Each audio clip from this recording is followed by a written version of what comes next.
Hello दोस्तों, UPSC वाला के इस यूट्यूब चैनल पे आप सबका बहुत बहुत स्वागत है। जिस तरीके से आपके कमेंट्स मैं पढ़ रहा हूं, उससे लग रहा है कि आप लोग इस लेक्चर सीरीज को बहुत अच्छे से एंजॉय कर रहे हैं। ये सारी जो क्लासेस हैं वो बहुत अच्छे से एंजॉय कर रहे हैं। बहुत कुछ आप लोगों को सीखने का मौका मिल रहा है।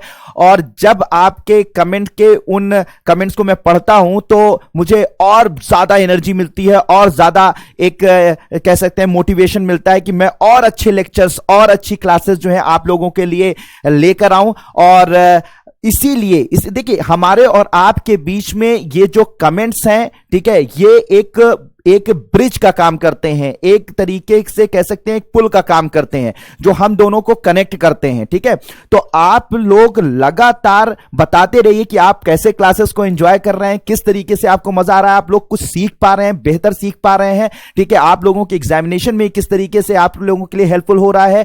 तो जरूर कमेंट करते रहिए। और वाकई में मुझे बहुत आप लोगों के एक एक कमेंट को पढ़ने की मैं कोशिश करता हूं, उस पर आंसर करने की, ज्यादातर लोगों के आंसर करने की कोशिश करता हूं।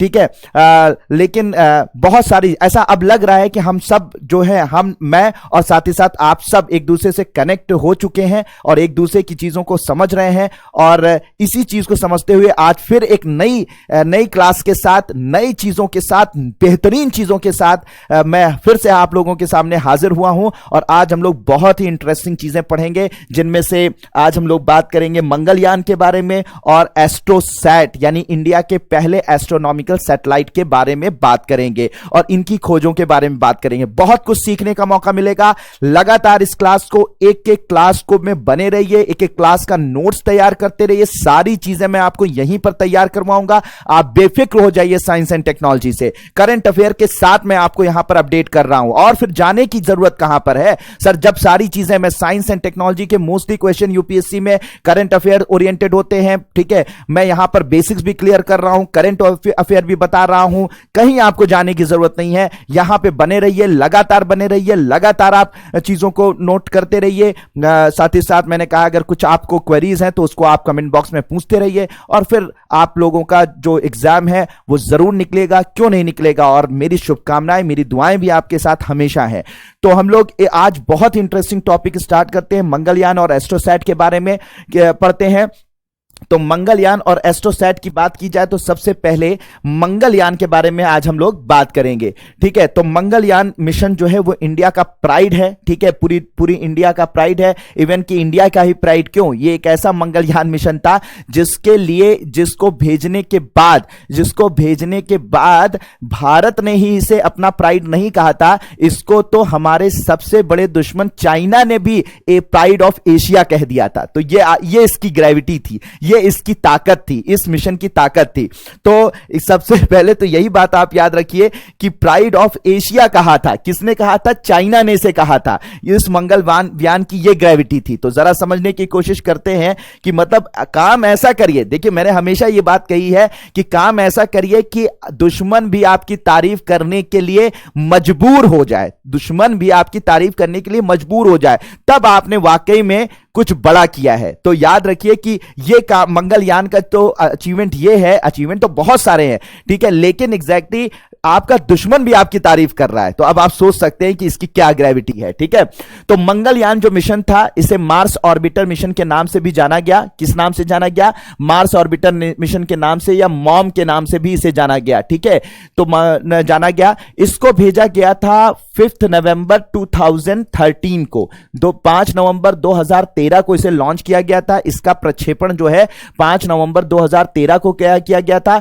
और लगभग 300 दिन की यात्रा कंप्लीट करने के बाद 24 सितंबर 2014 को यह मंगल की ऑर्बिट में पहुंचा था, यानी उसकी कक्षा में पहुंचा था। और जैसा आपको मैं पहले भी बता चुका हूं कि अगर कोई भी हमारा यान किसी ग्रह या उपग्रह की ऑर्बिट में जाता है, कक्षा में जाता है, तो वो कक्षीय मिशन होता है, यानी वो ऑर्बिटर मिशन होता है। तो ये कैसा मिशन था?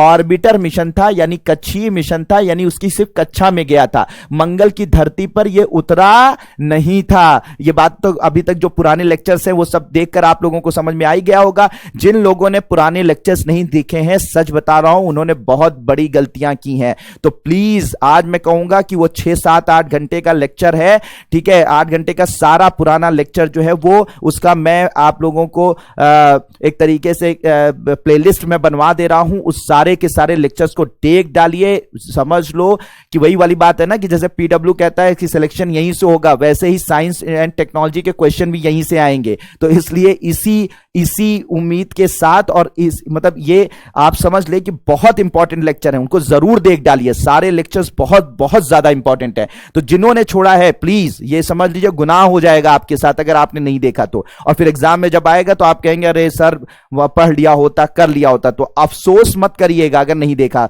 तो, इसलिए देख डालिए। अगर देख डालिए, ठीक है, एग्जाम में यहीं से क्वेश्चंस आएंगे तो अच्छे से देख लीजिए। तो पहले मैंने आपको ये बात समझाई है कि ऑर्बिटर मिशन जो होते हैं, जो कि कक्षा में जाते हैं, उसकी धरती पर उतरते नहीं। तो ये जो हमारा ये ऑर्बिटर मिशन था मंगलयान, ये उसकी धरती पर उतरा नहीं था, ठीक है, बल्कि उसकी ऑर्बिट यानी उसकी कक्षा में ही घूमकर उसके बारे में जानकारियां इकट्ठा कर रहा था।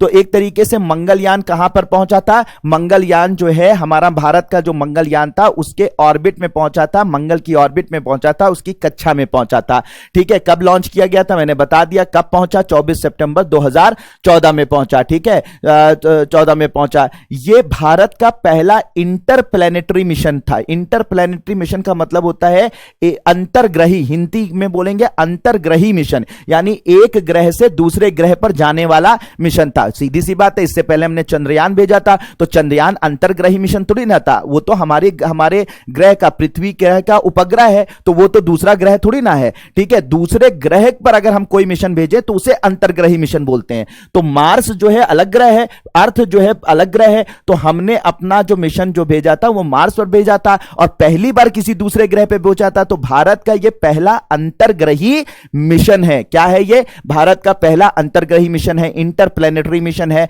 ठीक है। और नासा जो है, इसरो जो है, इस मिशन को भेजने के बाद दुनिया का चौथा देश बन गया था जिसने अपना ऑर्बिटर या अपना यान जो है वो मंगल तक भेज पाया था, ठीक है। तो याद रखिएगा, इससे पहले किसने किसने भेजा था? रॉसकॉस्मॉस यानी रशिया ने भेजा था, नासा ने भेजा था और यूरोपीय अंतरिक्ष एजेंसी ने भेजा था। तो हम मंगल तक पहुंच पाने की क्षमता इस हमसे पहले, भारत की से पहले रॉसकॉस्मॉस की हुई थी, नासा की हुई थी और यूरोपीय स्पेस एजेंसी, यूरोपीय अंतरिक्ष एजेंसी की हुई थी। इसके बाद चौथे देश कौन बन गए थे? फोर्थ कंट्री कौन बन गया था? भारत बन गया था, चौथा देश। लेकिन पहले प्रयास में यानी पहले ही अटेम्प्ट, और सबको 2 अटेम्प्ट लगे, 4 अटेम्प्ट लगे, 5 अटेम्प्ट लगे, लेकिन पहले प्रयास में भारत दुनिया का पहला देश बना था जो पहले प्रयास में मंगल पर पहुंचा था। तो मंगल तक पहुंचने में चौथा देश भारत बना था, लेकिन अपने पहले प्रयास में पहुंचने की ताकत, पहले प्रयास में कोई अगर पहुंच पाया है तो वो कौन पहुंच पाया है?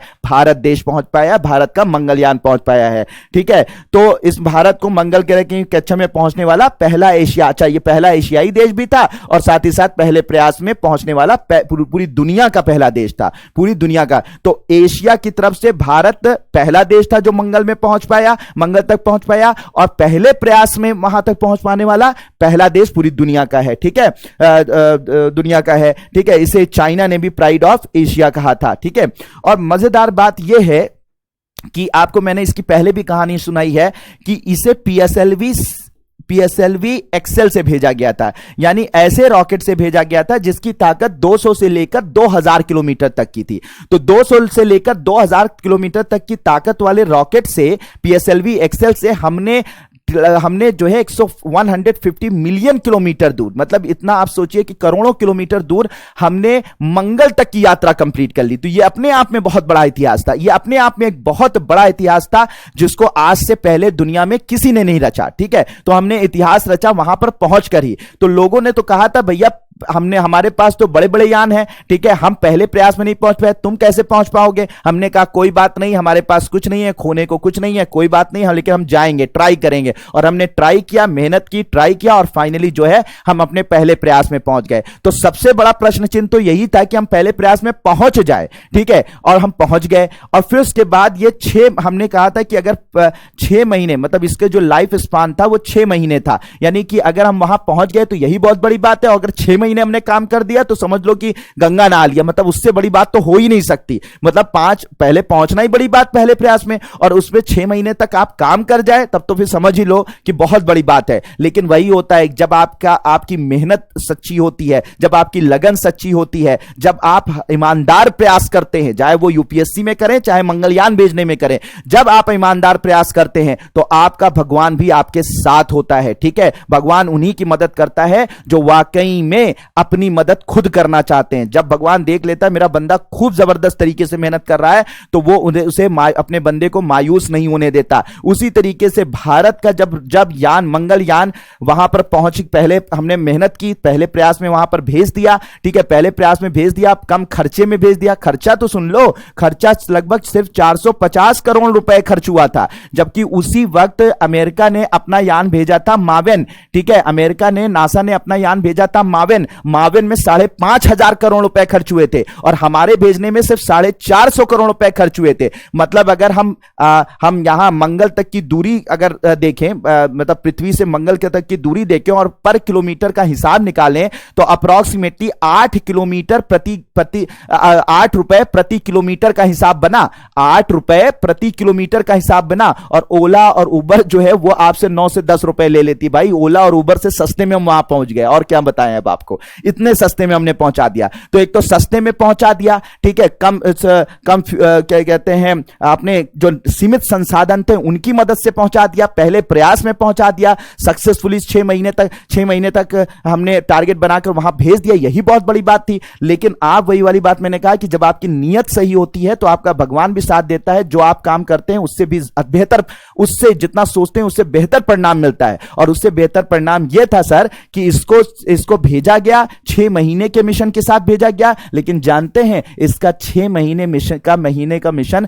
बढ़ता गया, मतलब ये काम करता रहा। 6 महीने काम कर लिया, वैज्ञानिक हैरान कि यार अब क्या काम कर रहा है, 6 महीने तो हमारा टारगेट कंप्लीट हो गया, तो बहुत बड़ा हमने अचीवमेंट कर लिया। 6 महीने हो गया, मतलब हमने सोचा था 6 महीने ज्यादा तो कोई हो ही नहीं सकता, लेकिन 6 महीने हो गया तो इसमें कहा हमने बहुत बड़ा काम कर लिया। अब क्या बचा हुआ है? फिर उसके बाद इसने 6 महीने के लिए और एक्सटेंड कर दिया। भाई देखो सही से काम कर जाए तो और अच्छी बात है। 6 महीने इसने और काम कर लिया, 1 साल हो गया, फिर 1.5 साल हो गया, फिर 2 साल हो गया, फिर 4 साल हो गया, फिर 5 साल हो गया। और पता है अभी एंड ऑफ इस मिशन की समाप्ति हुई अप्रैल 2022 में। तो कुल मिलाकर 7 साल 6 महीने 8 दिन इसने काम किया। मतलब पहली बार, आप जरा मजेदार भाषा कमेंट कीजिए, मजा आया इस बात को जानकर? नहीं, मतलब इसको भेजा गया था 6 महीने के। पहली बार पहुंच ही जाए, यही बहुत बड़ी बात थी। पहली बात तो पहुंच ही जाए, और एक बार पहुंच जाने के बाद 6 महीने काम कर ले तो पता लगा बहुत बड़ी बात होगी। भाई उससे बड़ी बात तो हो ही नहीं सकती। तो ये पहुंचा भी 6 महीने तो छोड़ दो, 7 साल 6 महीने 8 दिन तक ये इसने काम किया, और जबरदस्त तरीके से काम किया। वो तो एक अनफॉर्चुनेट हम हो गए कि सोलर, वहां पर मार्स के जो उपग्रह हैं उन्होंने इक्लिप्स कर दिया, ग्रहण कर दिया। उसकी वजह से इसकी बैटरी 40 मिनट के लिए, 40 मिनट से ज्यादा जो है अगर अंधेरे में रहेगी तो ये काम करना बंद कर देगा। तो लगातार वहां पर ग्रहण हो रहे थे, तो उस ग्रहण की वजह से, ठीक है, वहां पर जैसे हमारे यहां चंद्र ग्रहण होता है ना, वैसे ही वहां पर भी उनके भी चंद्रमा है, वहां पर भी ग्रहण होता है। तो वहां पर जो ग्रहण था, ठीक है, उस ग्रहण होने की वजह से, बार बार ग्रहण होने की वजह से ये बार बार क्या हो रहा था कि अंधेरे में आ जा रहा था, बार बार अंधेरे में आ जा रहा था। तो 40 मिनट तक की लगातार, अगर 40 मिनट से ज्यादा अगर अंधेरे में रहेगा तो इसकी बैटरी खराब हो जाएगी, नहीं काम करेगी। सूर्य की रोशनी मिलनी इसकी बैटरी को जरूरी थी, ठीक है। 40 मिनट से ज्यादा ये बैटरी जो है डिस्चार्ज नहीं रह सकती। अगर डिस्चार्ज हो जाती है तो फिर ये काम करना बंद कर दे। तो यही इसके साथ अनफॉर्चुनेटली हुआ अप्रैल 2022 में कि 40 मिनट से ज्यादा ये अंधेरे में रह गया, गया, ठीक है, कई ग्रहण लग गए वो मंगल को, तो इससे क्या हो गया कि क्या हुआ कि इस उन बहुत सारे इक्लिप्स होने की वजह से क्या हुआ कि इसके जो बैटरी थी उस पर लगातार सूर्य की रोशनी जो है 40 मिनट से ज्यादा तक नहीं पड़ पाई, फिर ये मतलब रिचार्ज नहीं हो पाया और फाइनली डिस्चार्ज हो गया, फिर काम करना इसने बंद कर दिया और फाइनली इससे संपर्क हमने खो दिया। लेकिन कोई बात नहीं, बहुत काम किया, इतना काम किया कि अब भाई जो आया है उसे जाना पड़ेगा, लेकिन इतना बेहतरीन इतनी शानदार जिंदगी जीकर कोई जाए तो क्या क्या उसके बारे में गम मनाना, उसके बारे में तो खुशी ही मनानी है। भाई आपने 6 महीने के लिए भेजा था, 7 साल 7.5 साल से ऊपर काम कर लिया, तो ये बड़ी अचीवमेंट थी सर। तो वही वाली बात होती है कि इसने ये साबित करता है कि अगर आपकी नीयत अच्छी है तो काम भी बड़े अच्छे हो जाते हैं, ठीक है। अब बात आती है कि इसमें ये जो इसमें कौन कौन सी चीजें भेजी गई थी, तो उनमें से मार्स कलर कैमरा, ठीक है, मार्स कलर कैमरा भेजा गया था, एमसीसी इसे कहा गया, मार्स कलर कैमरा इसके साथ भेजा गया था। तो ये मार्स कलर कैमरा ने लगभग 1000 से अधिक चित्र लिए अपने पूरे जीवन काल में, 1000 से अधिक चित्र लिए और एक मंगल का एटलस प्रकाशित किया। मतलब जैसे आप लोग अर्थ का एटलस ज्योग्राफी में पढ़ देखते हैं ना, तो अर्थ का जो एटलस है उसकी वजह से अर्थ का जो है एटलस आप लोग ज्योग्राफी में देखते हैं, तो उसी तरीके से मंगल का भी एटलस इसने तैयार कर लिया, कहां पे कौन से पहाड़ हैं, कहां पर जो है प्लेन एरिया है, कौन सी जगह पे नदियां कभी बहा करती थी, इस तरीके का एक बेहतरीन एटलस जो है 1000 चित्रों का एक बेहतरीन एटलस तैयार किया किसने, हमारे मार्स कलर कैमरा ने। और मार्स कलर कैमरा कहां लगा हुआ था, मार्स जो हमारा मंगलयान था उसके अंदर लगा हुआ था। इसके अलावा इसके अंदर imaging thermal infrared imaging spectrometer नाम का इंस्ट्रूमेंट लगा हुआ था। इसने वहां पर जो है वो तत्वों की खोज की, वहां पर जो एलिमेंट्स होते हैं उनके बारे में पता लगाया। इसके अलावा जो है वहां पर इसके अंदर एक इंस्ट्रूमेंट रखा गया था, मीथेन सेंसर रखा गया था। मीथेन सेंसर ने वहां पर मीथेन का पता लगाने की कोशिश करी। मीथेन अगर पता हो जाती है तो उससे फायदा यह होगा कि उसका उपयोग जो है वो मीथेन का उपयोग फ्यूल के रूप में यानी ईंधन के रूप में हम कर सकते हैं, जिससे हम मंगल तक पहुंचे और मंगल में मीथेन का उपयोग करके धरती पर वापस हो सकते हैं, ठीक है। या वहां पर हम मतलब मीथेन का उपयोग कर सकते हैं मंगल पर निवास करने के लिए। तो मीथेन सेंसर का उपयोग किया गया, मतलब इस मंगलयान के अंदर लगा हुआ था जिसने मीथेन को सेंस करने की कोशिश करी। इसके अलावा वहां के वायुमंडल को, बाहरी वायुमंडल को जांचने के लिए इंस्ट्रूमेंट लगाया गया था जिसका नाम था मार्स एक्सोस्फेरिक न्यूट्रल कंपोजिशन एनालाइजर, ठीक है, मेनका, ठीक है। तो वहां के एक्सो एटमॉस्फेयर बाह्य वातावरण को समझने की कोशिश की गई इसकी मदद से। इसके अलावा लाइमैन अल्फा फोटोमीटर, ठीक है, वहां पर पानी की खोज करने में इस इंस्ट्रूमेंट का बड़ा योगदान रहा, ठीक है। लाइमैन अल्फा फोटोमीटर की वहां पे पानी पाया जाता है,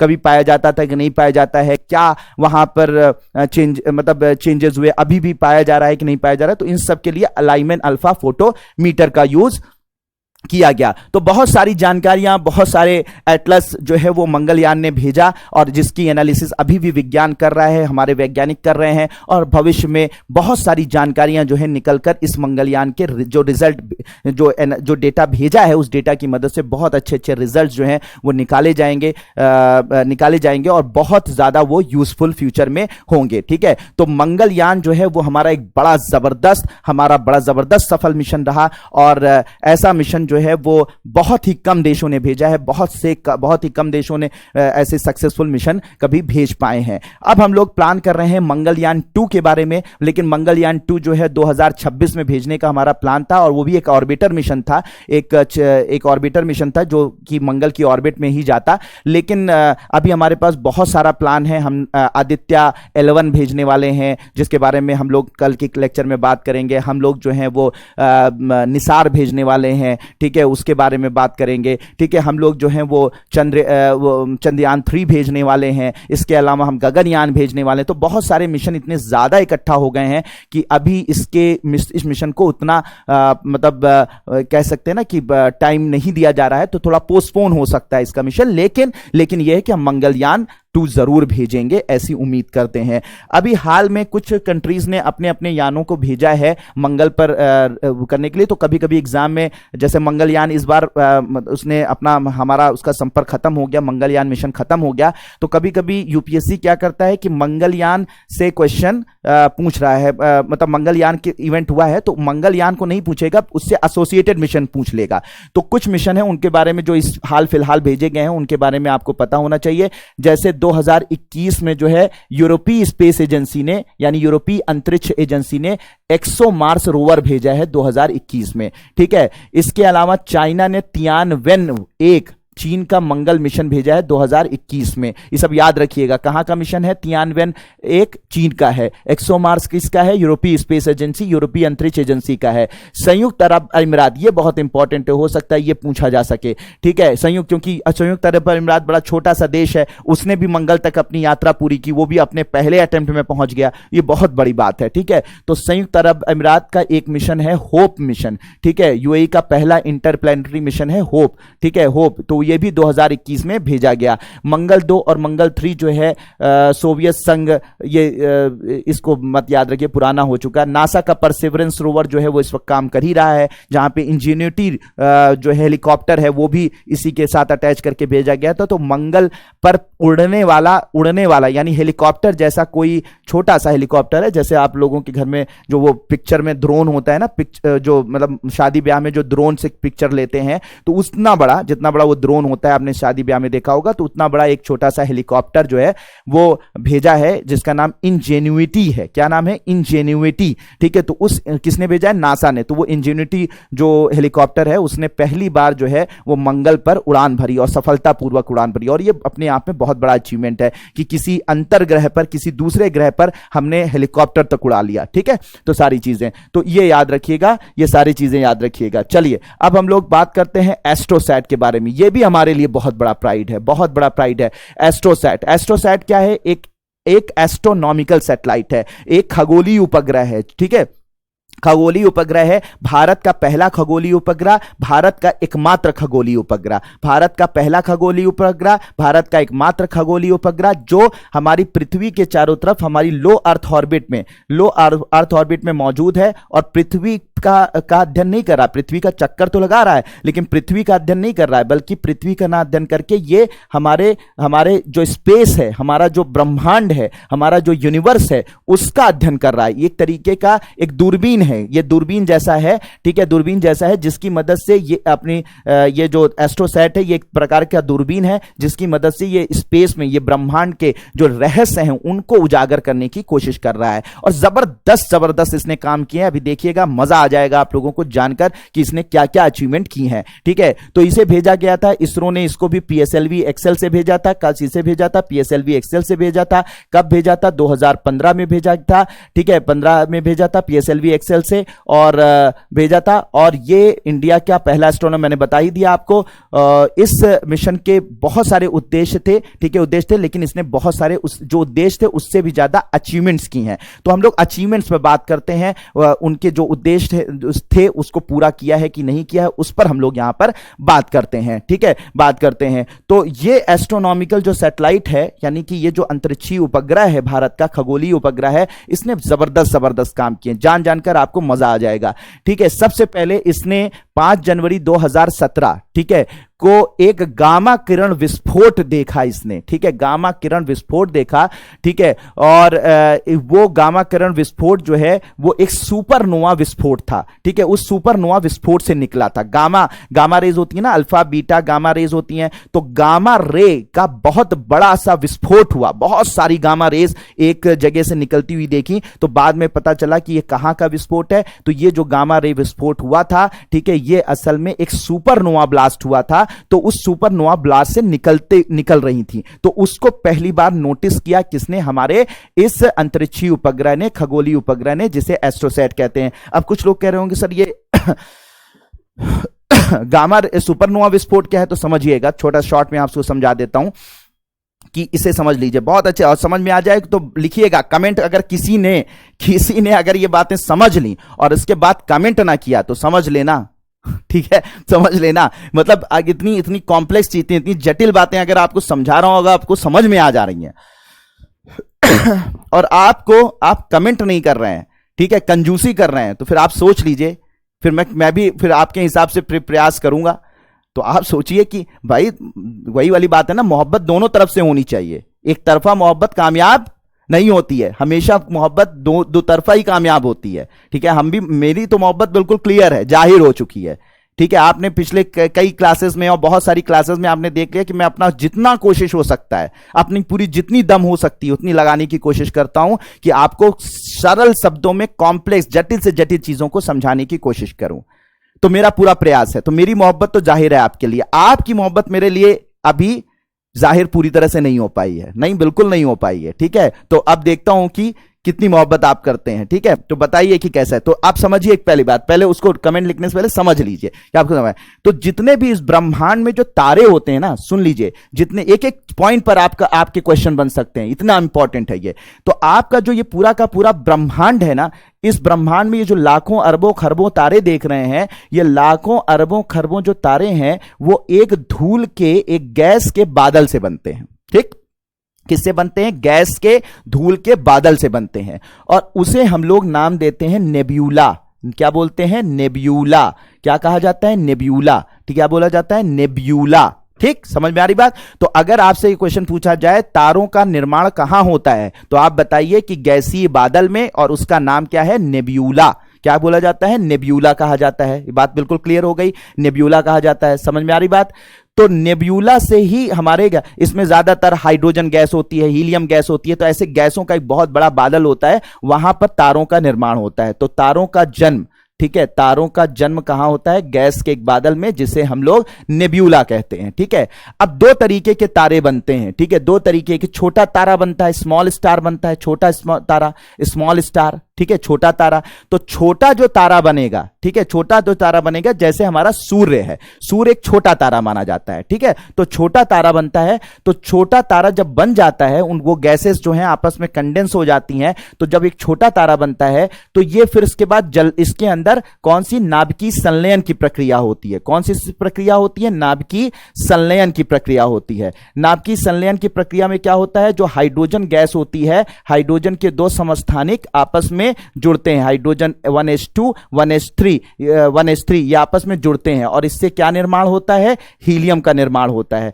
और फिर क्या होता है? खूब और ऊर्जा निकलती है, फिर और हाइड्रोजन जुड़ते हैं, फिर और हीलियम निकलता है, फिर और ऊर्जा निकलती है, फिर और हाइड्रोजन जुड़ते हैं, फिर और हीलियम बनता है, फिर और ऊर्जा, ऐसे करते करते करते करते खूब हाइड्रोजन जुड़ जुड़कर हीलियम में बदलती जाती है, और खूब ऊर्जा ये निकालते जाते हैं, ये तारे निकालते हैं। तो जैसे सूर्य से जो हमारे पास ताप ऊर्जा आ रही है, वो असल में इसी नाभिकीय संलयन प्रक्रिया का ही परिणाम है। उस सूर्य के अंदर हाइड्रोजन और हाइड्रोजन के दोनों समस्थानिक आपस में जुड़ रहे हैं, हीलियम में बदल रहे हैं, खूब ऊर्जा निकल रही है, और वही ऊर्जा हमारी पृथ्वी तक पहुंच रही है, जिसका हम उपयोग करते हैं, जिससे हमें गर्मी या ताप महसूस होता है। बात बिल्कुल सही समझ में आ गई। ठीक है, तो नाभिकीय, तो किसी भी तारे के अंदर कौन सी प्रक्रिया होती है? नाभिकीय संलयन की प्रक्रिया होती है, जिसमें हाइड्रोजन हीलियम में बदलता है, ऊर्जा का निर्माण करता है, और वही ऊर्जा हम तारे से लेते हैं। तो हमारा सूर्य जैसे छोटे से तारे का निर्माण होता है, तो ये जलता रहता है लगातार, हाइड्रोजन जो है जलती रहती है, हीलियम में बदलती रहती है, हाइड्रोजन जलती रहती है, हीलियम में बदलती रहती है,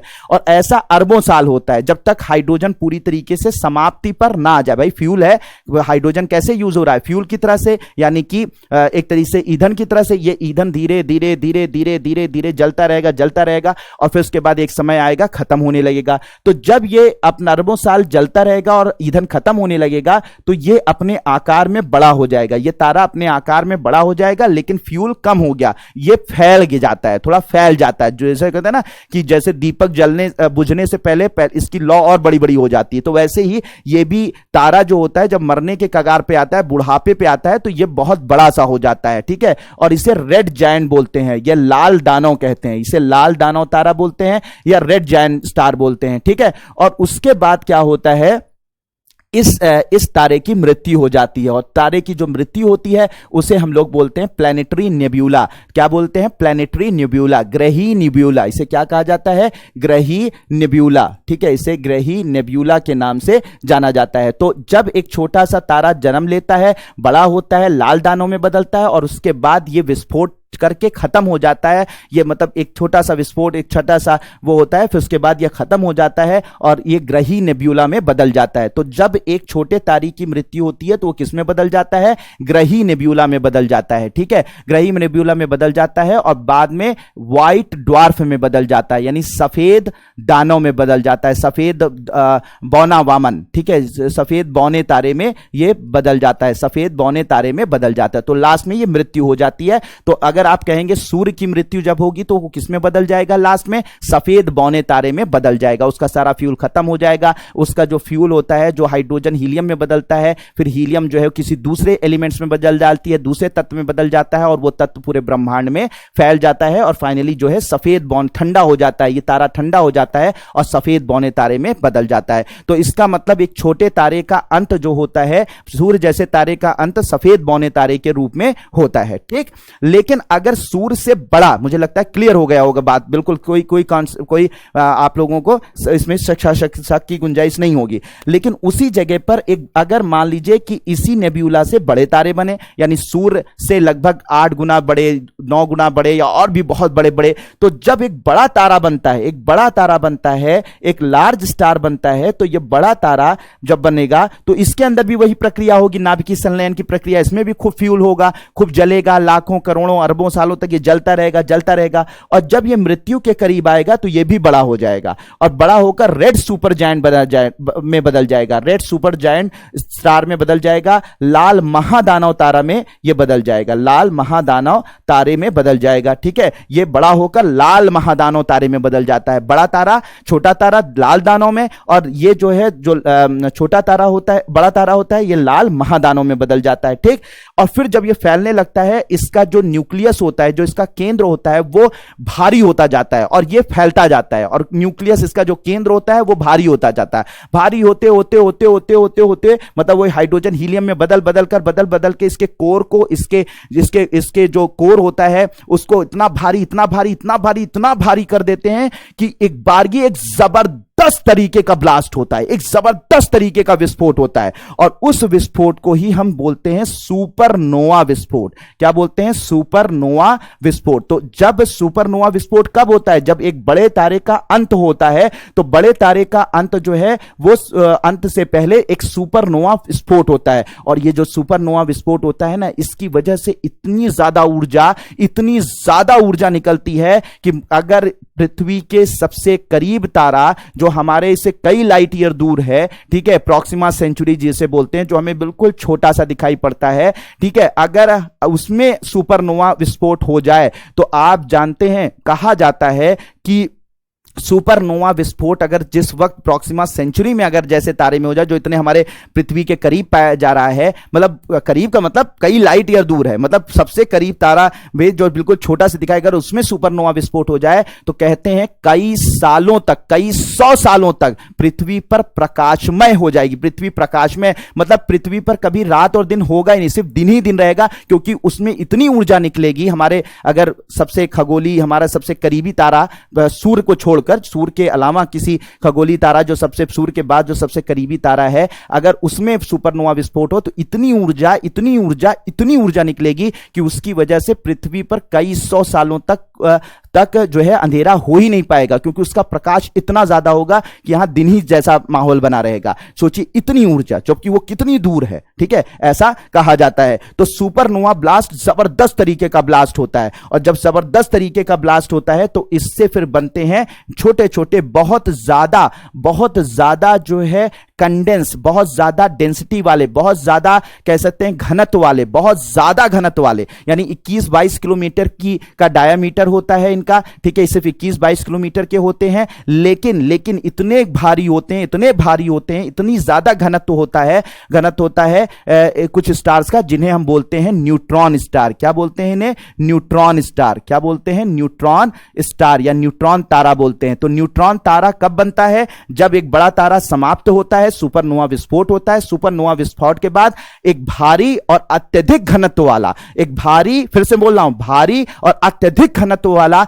एक तारा बनता है जिसका नाम होता है न्यूट्रॉन स्टार। क्या होता है? Neutron star. न्यूट्रॉन स्टार के बारे में कहा जाता है कि न्यूट्रॉन स्टार इतना भारी होता है, इतना भारी होता है, इतना भारी होता है, इतना भारी होता है कि अगर उसकी डेंसिटी, उसका घनत्व इतना ज्यादा होता है, इतना ज्यादा होता है कि अगर एक चम्मच जो आप टेबल स्पून अपने घरों में यूज करते हैं, अगर एक टेबल स्पून, एक चम्मच न्यूट्रॉन स्टार को ले आइए और एक चम्मच न्यूट्रॉन स्टार को लाइए और अगर वो पृथ्वी के अगर एक नॉर्थ पोल पर डाल दिया जाए, अगर उत्तरी ध्रुव पे डाल दिया जाए, उस एक चम्मच तारे को, अगर एक चम्मच तारे का इतना भार होता है, इतना ज्यादा भार होता है कि अगर इसको यहां पर डाल दिया जाए, ठीक है, नॉर्थ पोल पर डाल दिया जाए, उत्तरी ध्रुव पे डाल दिया जाए, तो ये उस भार, इतना भारी होगा एक चम्मच न्यूट्रॉन स्टार कि वो उसको चीरता हुआ दूसरी तरफ, पृथ्वी के दूसरी तरफ निकल आएगा। मतलब पृथ्वी उसको बर्दाश्त ही नहीं कर पाएगी।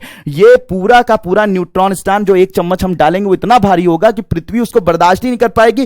पूरा का पूरा न्यूट्रॉन स्टार जो है, न्यूट्रॉन स्टार के भार की वजह से पृथ्वी को वो भेदते हुए, वो चीरते हुए, वो पूरा का पूरा दूसरी तरफ निकलकर बाहर हो जाएगा। पृथ्वी उसे बर्दाश्त ही नहीं कर पाई। इतना एक चम्मच न्यूट्रॉन स्टार, सोचिए कितनी हाईएस्ट डेंसिटी है उसकी, ठीक है, कितनी डेंसिटी, कितना घनत्व, कितना भारी है वो, ठीक है। तो ये सब, ये रहस्य है सर, मजे लीजिए आप, मजे लीजिए ये सारी बातें जानकर। तो न्यूट्रॉन स्टार नाम सुना होगा, क्लियर हो गई होगी न्यूट्रॉन स्टार क्या है। न्यूट्रॉन स्टार अत्यधिक भारी, अत्यधिक घनत्व वाले तारे होते हैं जो सुपरनोवा विस्फोट के बाद बनते हैं। सुपरनोवा विस्फोट कब होता है? जब एक बड़ा तारा, जो सूर्य से बहुत बड़ा तारा जो है, जब उसका अंत होता है, ठीक है। और फिर सुपरनोवा विस्फोट के बाद एक और चीज बनती है, अक्सर वो चीज बनती है और उसका नाम होता है ब्लैक होल, यानी कि ब्लैक होल, जिसे आप लोगों ने सुना होगा, अत्यधिक घनत्व, इतना घनत्व, इतना ज्यादा डेंसिटी, इतना घनत्व कि अपनी घनत्व और इतनी ग्रेविटी, इतना ज्यादा गुरुत्वाकर्षण, गुरुत्व बल, इतना भारी, इतनी ग्रेविटी, इतना घनत्व कि अगर प्रकाश भी डाला जाता है ना इसके अंदर, तो प्रकाश, जैसे मैंने यहां पर प्रकाश डाला, तो प्रकाश जाएगा और फिर वापस रिफ्लेक्ट होकर वापस आ जाएगा, ठीक है, दीवार से टकराएगा, मुझे तक वापस आ रहा है, तभी तो मैं आपको दिख रहा हूं, ठीक है। लेकिन प्रकाश इतना ये भारी होता है, इतना ज्यादा इसकी ग्रेविटी होती है, इतना ज्यादा इसका घनत्व होता है कि इसमें अगर प्रकाश जाता है तो प्रकाश को भी अवशोषित कर लेता है, ठीक है, प्रकाश को भी अवशोषित कर लेता है। इसे ब्लैक होल कहते हैं। क्या कहते हैं? ब्लैक होल कहते हैं, ठीक है। और ये ब्लैक होल के पास अगर आप पहुंच जाइए तो फिजिक्स के सारे लॉज जो हैं वो खत्म हो जाते हैं, सारे जो भौतिकी के सारे नियम जो हैं वो बदल जाते हैं, अलग तरीके का ये बिहेवियर होता है, जबरदस्त ग्रेविटी होती है। समझ में आ रही बात? तो इसे हम लोग क्या बोलते हैं? ब्लैक होल कहते हैं। तो ब्लैक होल क्या? तो अब ये सवाल का जवाब दीजिए, क्या सूर्य जब अपनी मृत्यु होगी सूर्य की, तो क्या वो ब्लैक होल में बदलेगा या किस में बदलेगा? ठीक है, सूर्य की मृत्यु के बाद, सूर्य जब मर जाएगा, सूर्य का जब खात्मा हो जाएगा, तो क्या वो ब्लैक होल में बदल सकता है? क्या इतनी ताकत है सूर्य की? तो आप इस बात को कमेंट बॉक्स में कमेंट कीजिए, देखें कि आप समझ पाए कि नहीं समझ पाए, ठीक है। तो एक बड़े तारे की जब मृत्यु होती है तो उससे सुपरनोवा विस्फोट होता है, जिससे न्यूट्रॉन स्टार बनते हैं या ब्लैक होल बनता है, ठीक है। क्या बनता है? ब्लैक होल बनता है। तो बात आपको समझ में आ गई होगी। तो यही चीज यहां पर मैं बता रहा था कि एग्जैक्टली जब ये सुपरनोवा विस्फोट, तो समझ, अब देखिए ये कौन सा, हर तारा यानी छोटा तारा बनेगा तो उसका अंत क्या होगा, बड़ा तारा बनेगा तो उसका अंत क्या होगा, क्या बनता, कहां तारे बनते हैं, उनका अंत कैसे होता है, बिल्कुल समझ में आ गया, 100% समझ में आ गया। जल्दी कमेंट करो, मैंने कहा था ना मोहब्बत जो है वो दोनों तरफ से होनी चाहिए, ठीक है। जल्दी कमेंट करो, ठीक है, जल्दी कमेंट करो। बिल्कुल 100% बात समझ में आ गई। किसका क्या क्या वो सुपरनोवा क्या होता है, आपके ये सारी चीजें जो आप लोगों को, सारे एक एक टर्म मैंने आप लोगों को बताया, ये सारी चीजें आप लोगों को 100% समझ में आ गई। नेब्यूला क्या होता है, रेड जायंट क्या होता है, ये सब बातें समझ में आ गई, ठीक है। चलिए, तो अब यहां पर होप कि आपने अच्छे कमेंट किए। तो अब मामला यहां पर यह आ जाता है कि सर ये बात, तो एग्जैक्टली हमारे एस्ट्रोसैट ने क्या देखा था? एस्ट्रोसैट ने यही देखा था कि एक कोई तारा था, अरबों खरबों तरबों तारे हैं, कोई तारा था, बड़ा तारा था, विस्फोट किया, सुपरनोवा ब्लास्ट हुआ। उसी सुपरनोवा ब्लास्ट में गामा किरणों का बहुत बड़ा पुंज निकलते हुए किसने देखा? हमारे एस्ट्रोसैट ने देखा। गामा किरणों का एक बहुत बड़ा पुंज निकलते हुए किसने देखा? हमारे एस्ट्रोसैट ने देखा। ये एक बड़ी कामयाबी थी भारत के एस्ट्रोसैट की, ठीक है, एस्ट्रोसैट की एक ये थी, तो आप समझ में आ गया होगा। तो एक बड़े तारे की मृत्यु के बाद एक क्या बोलते हैं, एक सुपरनोवा विस्फोट हुआ। उस सुपरनोवा विस्फोट से गामा किरणों का एक बहुत बड़ा पुंज निकलते हुए नोटिस किया हमारे एस्ट्रोसैट ने, ठीक है। फिर दूसरा, ये पहली उपलब्धि थी, ठीक है। अब आप कहेंगे सर इन सब का यूज क्या? अरे सर, हमें विज्ञान, हमारे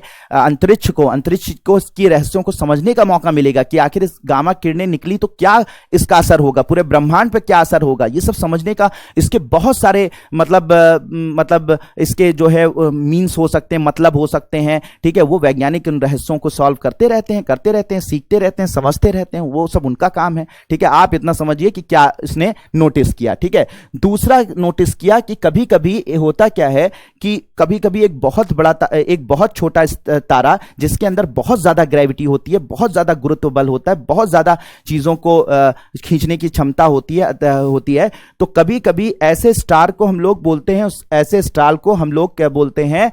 नीले स्ट्रैगलर स्टार, ठीक है, नीले स्ट्रैगलर तारे के नाम से जानते हैं। ब्लू स्ट्रैगलर तारा या नीले स्ट्रैगलर तारे के नाम से जानते हैं, जो अत्यधिक घनत्व वाला होता है, न्यूट्रॉन स्टार नहीं होता, ये अलग तरीके का होता है। तो ये इसका बहुत ज्यादा ग्रेविटी होती है, तो ये क्या करता है कि किसी बड़े तारे के बगल से जब गुजरता है तो अपनी ग्रेविटी से उस बड़े तारे के सारे मास को सक कर लेता है, खींच लेता है, और इसके सारे मास को खींचकर धीरे धीरे खींचकर खाकर इसको खत्म कर देता है, मतलब अपने अंदर अवशोषित कर लेता है। अवशोषित करके मतलब खाकर डकार मार लेता है, भैया चलो हो गया, सब खत्म हो गया, फिर आगे बढ़ जाता है, और उसके अंदर बहुत सारा मास इकट्ठा होता जाता है।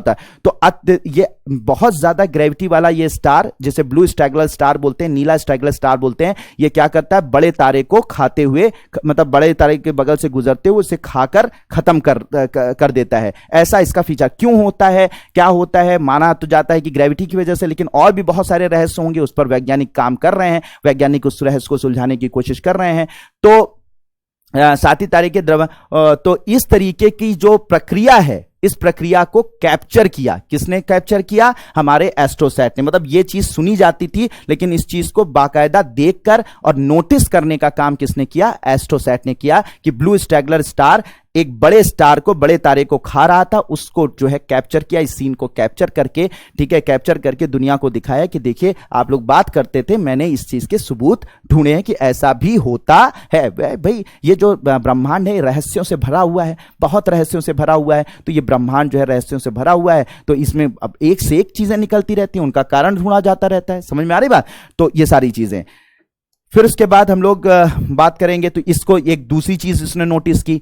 तीसरी चीज इसने नोटिस की जुलाई 2018 में, ठीक है, एक देखो, सबसे बड़ी बात है कि हम लोगों का जैसे स्टार होता है, तो करोड़ों अरबों तारे मिलकर एक गैलेक्सी बनती है। एक गैलेक्सी यानी कि एक आकाश गंगा बनती है, ठीक है। तो आकाश गंगा या गैलेक्सी बनती है, ठीक है, गैलेक्सी बनती है। तो गैलेक्सी जो होती है वो अरबों तारों से मिलकर बनती है, अरबों खरबों, हमारे सूर्य जैसे अरबों खरबों तारों से मिलकर गैलेक्सी बनती है, ठीक है, गैलेक्सी बनती है। ऐसी बहुत सारी गैलेक्सियां जब आपस में मिल जाती हैं, ठीक है, मिल जाती हैं और एक दूसरे में मर्ज हो जाती हैं, तो इन्हें गैलेक्सी क्लस्टर कहते हैं। क्या बोलते हैं? गैलेक्सी क्लस्टर कहते हैं। इसे क्या नाम दिया जाता है? गैलेक्सी क्लस्टर कहा जाता है, ठीक है। तो ऐसी गैलेक्सी क्लस्टर, ठीक है, गैलेक्सी क्लस्टर जो कि बहुत सारी गैलेक्सियों से मिलकर बन रहा था, ठीक है। अच्छा, पहले ये गैलेक्सी होती है, अरबों तारों की एक गैलेक्सी, फिर कई अरबों तारों वाली गैलेक्सी मिलकर गैलेक्सी क्लस्टर, फिर ऐसे गैलेक्सी क्लस्टर मिलकर क्या कहते हैं, मेगा गैलेक्सी क्लस्टर्स बनते हैं। फिर उसके बाद ऐसे अरबों मेगा गैलेक्सी क्लस्टर मिलकर जो है वो हमारा यूनिवर्स बनता है। बहुत बड़ा यूनिवर्स है, बहुत बड़ा यूनिवर्स, अरबों तारे एक में, फिर ऐसे मिर्द क्लस्टर, फिर मेगा क्लस्टर, फिर ऐसे ऐसे करके बनते हैं, ठीक है।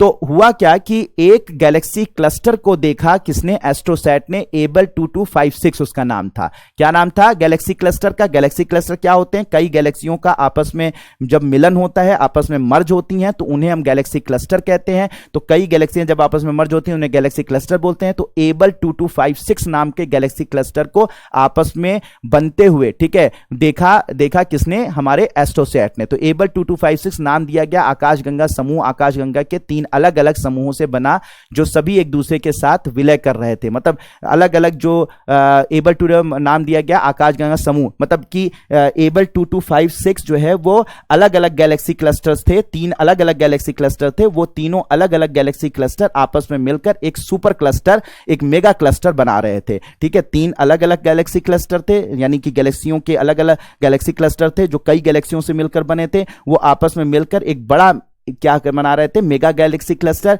या सुपर क्लस्टर के बना रहे थे। तो उसको नाम दिया एबल 2256। उसको देखा किसने? हमारे एस्ट्रोसैट ने। कब देखा? जुलाई 2018 में देखा। ठीक है, एक विशाल समूह बनाता है। 3 विशाल समूह में 500 से अधिक आकाश गंगाएं हैं। ठीक है, और समूह हमारी अपनी आकार मतलब 500 से अधिक गैलेक्सी मौजूद थी। ठीक है, लगभग 100 गुना बड़ा और 1500 गुना से अधिक था। मतलब हमारी आकाश गंगा 100 गुना बड़ा और 1500 गुना से अधिक विशाल है। ठीक है, तो बड़ा मतलब सीधी सी बात है, 3 अलग अलग गैलेक्सी क्लस्टर आपस में मर्ज हो रहे थे। इस इवेंट को ये देखिए, अलग अलग गैलेक्सी क्लस्टर हैं, ये वही इमेज है, रियल इमेज है। ये गैलेक्सी क्लस्टर, ये गैलेक्सी क्लस्टर ये आपस में मर्ज होकर एक मेगा गैलेक्सी क्लस्टर या सुपर क्लस्टर बनाने की कोशिश में लगे हुए हैं। तो इसको भी कैप्चर करने की मैं सारी की सारी जो पिक्चर्स हैं वो रियल लेकर आया हूं। ठीक है, ये नहीं कि इमेजिनरी है। ठीक है, सब मैं ढूंढ के एस्ट्रोसैट्स की वाली निकाल के लाता हूं। इस पर इस स्लाइड को बनाने में कितना टाइम मैं खर्च करता हूं, जितना आप सोच नहीं सकते हैं, कि आपको बिल्कुल यूनिक चीज, यूनिक मटीरियल, ठीक है, आज से पहले हिंदी मीडियम को इससे बेहतर मटीरियल ना मिला हो। ठीक है, ये मैं कोशिश कर रहा हूं आप लोगों के लिए, इसलिए एक एक चीज को ट्रांसलेट करता हूं हिंदी में, और फिर नई नई पिक्चर्स जो ओरिजिनल पिक्चर्स होती हैं लाकर देने की कोशिश करता हूं, जिससे आप लोगों को सही, बेहतरीन जानकारी मिल सके कि आप पीछे ना रह सकें, आप कमाल करें, आप कामयाब हों। ये रियल मैं दिल से बात बता रहा हूं, ये मत सोचा कीजिए ऐसे ही यहां पे चीजें बन रही हैं।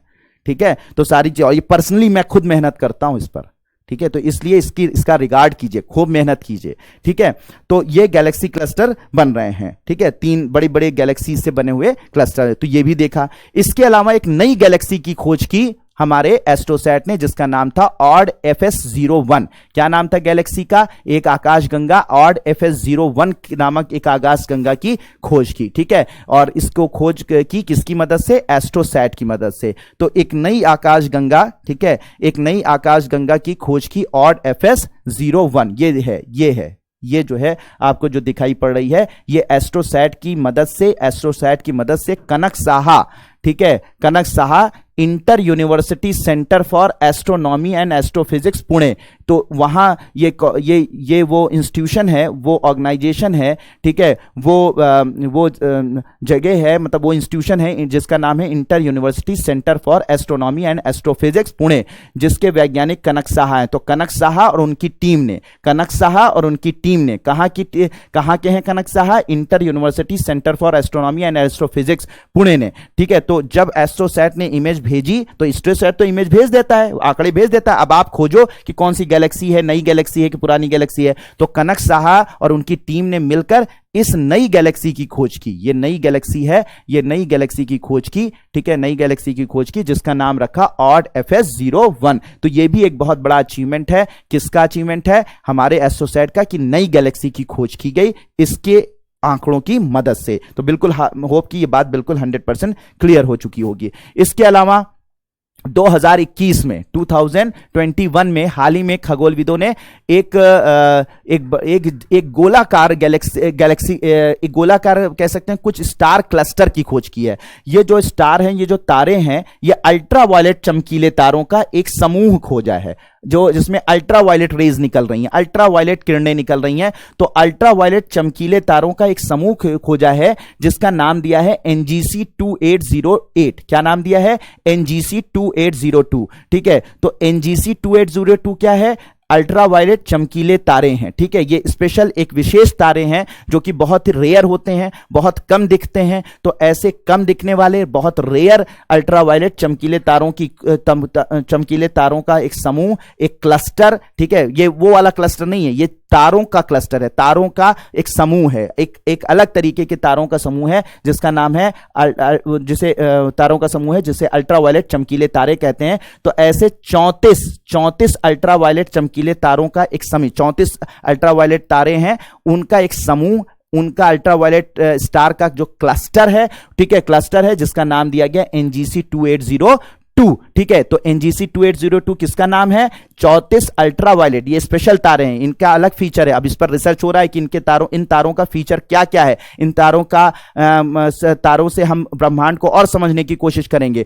तो 34 बिल्कुल यूनिक, बहुत ही रेयर पाए जाने वाले 34 अल्ट्रावायलेट चमकीले तारों का एक समूह खोजा है जिसका नाम दिया गया है NGC 2802। ठीक है, ये जो तारे हैं ये लगभग सूर्य से लगभग 3000 गुना अधिक चमकीले हैं। ठीक है, 3000 गुना ज्यादा अधिक चमकीले हैं और इनका तापमान अप्रॉक्सीमेटली 1,00,000 केल्विन है। कितना है? 1,00,000 केल्विन है। इकाई दाई सैकड़ा हजार 10,000 लाख, हाँ 1,00,000 केल्विन है। ठीक है, तो ये 3000 गुना ज्यादा चमकीले हैं सूर्य से और 1,00,000 इनका तापमान जो है 1,00,000 केल्विन है। तो ये जो तारों का समूह इसी में खोजा गया था, ये इसी में खोजा गया है, ये 34 तारों का समूह जो अल्ट्रावायलेट तारे कहला रहे हैं। अब ये नए तरीके के तारे हैं, अलग तरीके का इनका फीचर है। अब वो क्या है, क्यों है ऐसा, इस पर अनुसंधान किया जा रहा है। ठीक है, अनुसंधान किया जा रहा है। तो होप कि ये भी आपको अचीवमेंट मैंने बता दी। तो चलिए, सारी बातें मैंने मंगलयान के बारे में, एस्ट्रोसैट के बारे में डिटेल में डिस्कस कर ली। होप कि बहुत मजा आया होगा आप लोगों को। जल्दी से अब सवाल का जवाब दीजिए। ठीक है, सवाल है कि 2016 में पूछा जा चुका है, कोई नया सवाल नहीं है, कि इसरो द्वारा प्रक्षेपित मंगलयान को मंगल ऑर्बिटर मिशन भी कहा जाता है। पहला पॉइंट, इसरो द्वारा प्रक्षेपित मंगलयान के कारण अमेरिका के बाद मंगल ग्रह की परिक्रमा करने वाला भारत दूसरा देश बना। ठीक है, बना। ठीक है, ये दूसरा पॉइंट, ठीक है, सही है या गलत है। उसके बाद इसरो का प्रक्षेपित मंगलयान ने भारत को, ये तीसरा पॉइंट यहां से स्टार्ट हुआ है, प्रिंटिंग में हो गई, तो तीसरा पॉइंट कि इसरो द्वारा प्रक्षेपित मंगलयान ने भारत को अपने अंतरिक्ष यान को पहले ही प्रयास में मंगल ग्रह की परिक्रमा करने में सफल होने वाला एकमात्र देश बना दिया। यानी भारत ने पहली प्रयास में पहला मतलब देश बना दिया जिसने पहले प्रयास में मंगल की ग्रह पे पहुंच गया। तो ये तीसरा पॉइंट। अब इसमें पूछा जा रहा है कौन से कथन सही हैं या गलत हैं। आराम से आप आंसर करेंगे जी। ठीक है, जिस लेवल पर आपको मैं पढ़ा दे रहा हूं ना, कोई क्वेश्चन यूपीएससी कोई क्वेश्चन उठा के रख दे, ठीक है, आप करने के लिए तैयार हैं, है कि नहीं है? बिल्कुल यस और नो लिखिए। नहीं लिखोगे तो समझ लेना पाप पड़ेगा कि भैया भाई मैं मेहनत कर रहा हूं, कम से कम जवाब तो दो। ठीक है, कर लोगे ना 100%। इसका आंसर मुझे लगता है तुम लोग कर चुके हो। ठीक है, कर चुके हो। केवल 2 और 3, केवल 1 और 3, केवल 1 2 3, बहुत आसान है। बार बार देखो और इसका आंसर कमेंट में करो। तो होप कि आज की क्लास जो है वो बहुत ही ज्यादा आप लोगों ने नई जानकारियां आपको मिली होंगी, बहुत मजा आया होगा। मुझे बताने में बहुत मजा आया, उससे ज्यादा आपको सुनने में मजा आया होगा, जानकारियां लेने में मजा आया होगा। तो इसी तरीके की और क्लासेस हम लोग करते रहेंगे, चलते रहेंगे। और साथ ही साथ पूरी मैं मेहनत कोशिश कर रहा हूं कि आप लोगों को, दिल से ये कोशिश कर रहा हूं कि आप लोगों को के लिए कुछ कर सकूं, कुछ मेहनत कर सकूं, कुछ ऐसा कर सकूं जिससे कि आप लोगों की कामयाबी में छोटा सा पार्ट मेरा भी हो। तो ये पूरी कोशिश मेरी है और होप कि ये कोशिश कामयाब हो। ठीक है, इन्हीं शुभकामनाओं के साथ हम लोग मिलते हैं नेक्स्ट क्लास में। Thank you so much and may God bless you all.